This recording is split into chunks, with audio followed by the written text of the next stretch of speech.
under National Unity Party at 2019 under Nationalista Party.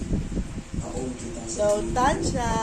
tapos namin Roel Ficamo ang Free Trade Terms nito bilang gobernador ng Negros Oriental. Pinalatan pa rin ng Congress si Ficamo na Inuurong eh. posisyon sa pang-apat na pagkakataon sa kadahilanan na sa Inuurong na yung kamay. termino sa panunungkulan ilang beses Tumipigil na yung sarili ah. dahil sa sunod-sunod na suspension Binukal na yung kamay. sa orders ng Office of the Ombudsman. Go Tansya!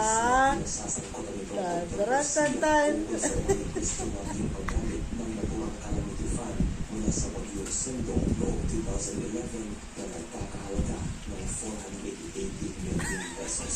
Muli rin itong nasuspindi ng mga ulo ng credit Meskanda dahil sa umuling gusto natin paggamit ng halagang 10 million pesos sa naturang emergency fund noong 2013. Bagay na siya naging dahilan upang mapuntahan ang muling pagtakbo nito sa posisyong pagkagobernador sa pang-apat